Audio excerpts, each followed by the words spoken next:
안녕하세요. 파치언니입니다. 오늘도 사이토이토리의 책 1% 부자의 법칙 1장의 마지막인 아이디어를 얻으려면 독서를 즐겨라 읽어드리도록 하겠습니다. 독서를 즐기는 사람만 책을 읽는다. 공부도 즐거운 마음으로 해야 능률이 오른다. 그렇지 않으면 의미가 없기 때문에 세심한 주의가 요구된다.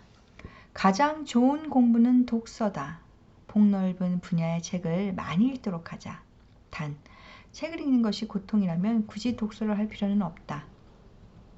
독서를 즐기는 사람만 책을 읽는다. 학창시절에는 열심히 공부했던 사람들도 막상 사회에 진출하면 좀처럼 책을 읽지 않는다. 이는 잘못된 행동이다. 사회로 나온 뒤에는 학창시절보다 훨씬 더 많은 책을 읽어야 한다. 사회에서의 공부란 곧 행복의 키워드인 돈과 직결되기 때문이다. 그렇다면 책을 읽지 않은 사람은 어떻게 될까? 머릿속으로 술을 만든다고 가정해보자. 머릿속에 소주와 된장밖에 들어있지 않은 사람은 결코 우아한 칵테일을 만들 수 없다. 독서 또한 이와 비슷한 맥락에 있다. 칵테일을 아이디어로 치환해보면 쉽게 이해할 수 있을 것이다. 아이디어를 바탕으로 시작한 일은 실패하지 않는다. 아이디어는 다양한 종류의 재료들이 조합을 이룬 결과로 나타난다. 아이디어란 머릿속에 들어있는 재료의 양과 비례한다. 머릿속에 재료가 없으면 아이디어는 나오지 않는다.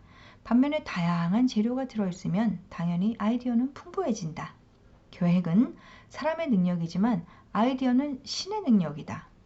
사람이 세운 계획은 좌절되는 경우가 많다. 하지만 아이디어를 바탕으로 시작된 일은 결코 실패하지 않는다. 머릿속에 들어있는 재료들이 많으면 많을수록 다양한 아이디어가 샘솟는다. 신이 이들 재료를 바탕으로 삼아 아이디어를 이끌어내주기 때문이다. 아이디어를 낳으려면 책을 읽는 것이 가장 좋다. 라는 사람들에게 주로 역사소설을 권한다. 그리고 역사소설을 읽을 때는 특히 등장인물의 죽음에 주목해야 한다. 역사소설이기 때문에 모든 등장인물이 마지막엔 죽게 마련이다. 하지만 운이 강한 사람은 어정쩡한 죽음을 맞이하지 않는다. 역사소설을 통해서 배울 점은 매우 많다. 역사상의 인물들을 다룬 이야기는 아이디어의 창고라고 말할 수 있다. 아이디어를 낳은 머릿속의 재료란 대체 어떤 것일까? 쉽게 설명하자면 소주나 된장, 칵테일이라는 음식이다. 하지만 학교에서 공부하는 방정식이나 화학기호는 일종의 광물, 즉 먹을 수 없는 돌이나 금속과도 같다.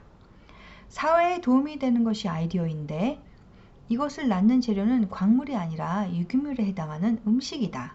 아무리 학교에서 열심히 공부를 해도 머릿속으로 들어오는 것이 광물뿐이라면 사회생활에 도움이 될 수 없다. 일본 최고의 명문 도쿄대학을 우수한 성적으로 졸업했다 할지라도 학교에서 배운 것은 사업이나 장사에 실질적인 도움이 되지 않는다. 광물에 대해 열심히 공부해도 사용할 장소가 없기 때문이다. 그렇다면 음식에 비유할 수 있는 수업이란 어떤 것일까? 사람들을 기분 좋게 만드는 미소나 다른 사람을 칭찬하는 방법 등이다. 이 같은 수업을 학교에서 받을 수 있다면 도쿄대학도 사회에 도움이 되는 역할을 수행할 수 있을 것이다. TV가 도움되지 않는 이유. 독서는 공부가 되지만 TV 시청은 그렇지 않다. TV가 제공하는 정보에는 사회생활에 도움이 되는 지혜가 없다. TV 정보는 공짜이기 때문이다. 공짜로 손에 넣은 정보는 가치가 없고 가치가 없는 정보는 이익을 발생시키지 않는다. 재료에 재료를 아무리 더해도 결국 재료일 뿐이기 때문이다. 따라서 TV 시청은 시간 낭비라는 사실에 반드시 유념해야 한다. TV뿐 아니라 공짜로 얻은 책 또한 가치가 없다. 물론 도서관에서 무료로 빌릴 수 있겠지만 그 내용을 어딘가에 써먹을 요량이라면 반드시 값을 치르고 구입해야 한다. 대사를 지불하지 않고 얻은 지식은 정녕 피와 살이 될 수 없다.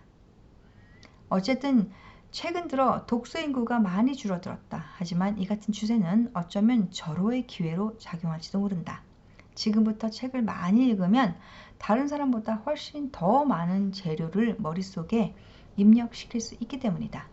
모든 사람이 책을 선호한다면 아무리 열심히 읽어도 크게 두드러져 보이지 않는다. 하지만 자신만이 많은 책을 읽는다면 다른 사람들과 커다란 격차를 둘 수 있다. 따라서 지금이 바로 책을 읽을 절호의 시기다. 오늘 여기까지 읽어드리겠습니다. 다음은 2장 나는 행복해 라고 입버릇처럼 말해라 하는 부분을 읽어드리도록 하겠습니다. 감사합니다. 좋은 밤 되세요.